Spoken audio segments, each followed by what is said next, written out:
Hello and welcome to Access Sportsnet Lakers, driven by your Southern California Honda dealers. I'm Chris McGee, joined by Robert Ory, Allie Clifton, Mike Bresnahan. Big Game James has the night off. We'll hear from Mike Trudell in the locker room in a little bit. The Lakers lose a 14-point lead late in that third quarter. They built up a 16-point lead in the first quarter. Looked like they might cruise to the shorthanded Wizards, and spoiling one of the great moments of this year for this Laker team.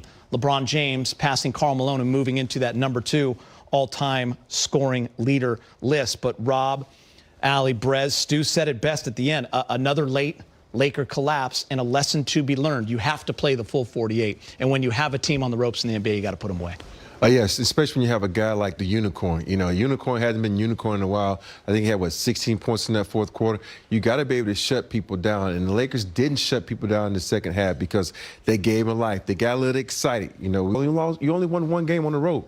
You only have one game winning streak, so you need 2 to keep it going. So there's a lot of problems that happen in this game. And if I had to pick just one, it had to be at the free throw line, because they gave up 31 free throws to Washington, and you can't have that. You can't foul. You got to play good defense, and that's something the Lakers haven't been doing of late. That's playing good defense. I think what's so disappointing, too, is you think about last night and just how that game was played from start to finish in Toronto less than 24 hours ago, and their ability to withstand runs, their ability to stay in it until the final buzzer sound. And then tonight to only put together really 2.5, 2 3/4 of a game.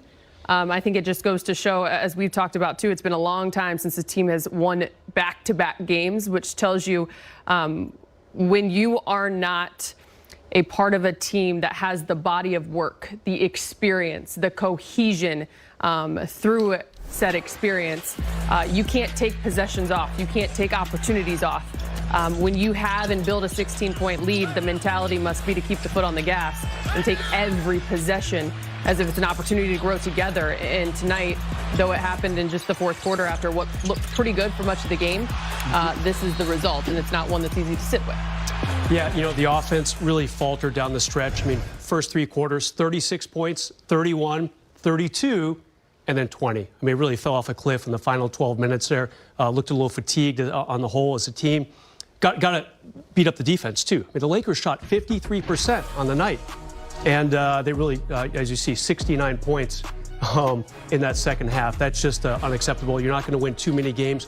We've seen the Lakers continually give up these big halves. A lot of times it's the first half. This time tonight, the defense really got hit hard in that second half. Lakers fall to now half a game ahead of New Orleans for that 9th place spot in the West. Let's see what happens there. Rob, last night felt good. I mean, none of us got too up about it, because I think we were saying today in the pregame show, well, they need to back it up.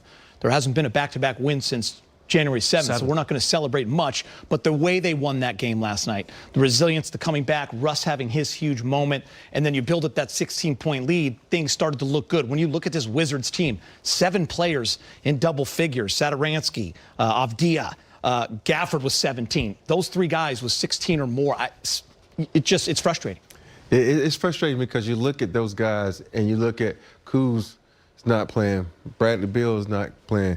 It's a back-to-back for them also. There's a lot of scenarios that's going on that you expect this Laker team to come out and fight the good fight. But it didn't happen. You got guys that we probably won't even hear from in the next 2 years that won't be in the league that go out and get 15, 18, all these type of points. And that boils back down to playing defense. You got to play defense. And the Lakers haven't been locked in a lot of times. They lock in like we talk about with the good teams. You got to lock in with every team, not just a good team. And you got to respect every player, because every player in this league can score or they wouldn't be in the NBA. And Allie, I think we were all excited because we knew what was coming. LeBron was going to be in that wall right there. It was going to be a nice walk-off interview. We were going to celebrate a great moment. But Kristaps Porzingis had other plans, which he's done to this Laker team in the past. Rob said it best. He hasn't been the unicorn much the last few years. But when he plays this team, and tonight, he was unstoppable. 27 points, 16 in the fourth. He's so skilled, and I think that's what it is. People kind of tend to forget how dynamic he is and what he can bring to the table night in and night out. And he's still getting used to his squad in Washington. And really right now, let's be honest, what they don't really have to play for. So it's an ability for him to play carefree. It's ability to him go out and take the shots, take the opportunities that are given to him. And down the stretch in the fourth quarter, we saw it. There was just no answer defensively from the Lakers' perspective, Brett. Yeah, Allie, no doubt. This team had lost 6 in a row, including here in LA against the Lakers last week. The Lakers had 127 on them. The Wizards were not playing a lot of defense lately. They were pretty much out of the playoff picture. It'd have to be a miracle for them to even make it to 10th in that play-in tournament. So really, the Lakers have some stuff to play for. You would not have noticed that had you turned on the game in that fourth quarter, Rob. Definitely a bad loss for the Lakers. Rob, is it more of a mental approach when you see these late game collapses or lack of execution? I mean, even last night, and I was telling you guys before we came on air, I was ready to talk about the Lakers losing again down the stretch because of the final 2 minutes. Until that steal by Russ and that big three and the Lakers rolling in overtime, it was going the other way. So what is it, Rob, that you're seeing that happens kind of late game and down the stretch? You know, for me, you look at these games and you analyze these games and you keep trying to figure it out. And it's hard. It's like this season's been so crazy to try to figure out. And I think for me, it comes down to respect. At the end of the game, they don't really respect their opponents. They have to come out and play each and every possession like it's the last 5 seconds of a shot clock or the last 5 seconds of a game. And I think that's, to me, the only thing that I can see because they have the talent. If you watch them defensively, they're good for 20 seconds, for 15 seconds, but it's that last little time in the shot clock is when it's like when they're like, okay, go ahead, go to the basket. Okay, I play good defense, now I'm a foul. Okay, I'm going to, help too much and give up a three. It's those things that they have to respect. When I say respect the defensive principles, respect the players, and respect the game. And you have to do that in order to win. Rob, you said before the game the biggest win of the year for you was when they beat Utah. They allowed that team, they kept that team to 101 points. And if I'm not mistaken, AD was part of that game, but then he got hurt. And the Lakers still turn up the defensive pressure. So they can do that with these guys right now on the court.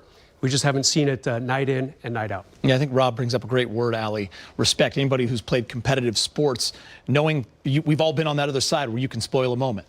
And every athlete in the NBA can play, and they sensed that moment, but they started to believe that they could win, the Wizards. And the Lakers had them not believing until the end of that third quarter. That 10-2 run in the final 2 minutes by the Wizards got them back in the game. And that's all you need.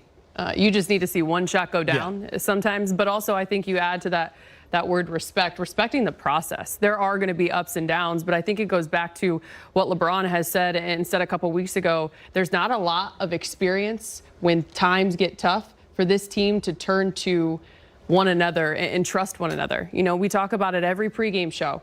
33 different starting. This is not an excuse, but it is the reality of the situation. So understanding when you are in those moments, the execution, the details, the little things that will bring you success. And I don't think right now there is enough belief in what that answer is in terms of reaching the result. And guys, I know it took a while to get here, but something extraordinary did happen tonight. But it was our job to break down the game first. But when you look behind Brez and Rob, it's a pretty incredible, amazing board right there with Kareem Abdul-Jabbar in a Laker uniform, of course, 38,387 points. Look at Karl Malone at number 3. He held that number 2 spot for 22 years. Of course, Karl spent 1 year here in L.A., but there's LeBron, and it has been a long time coming, 19 years to get to this moment, and he did it exactly when Allie said he would in the pregame show. We all picked a quarter. I was with Brez in the third. Rob wanted it in the first. Rob was feeling it, but Allie said it's going to happen in the second,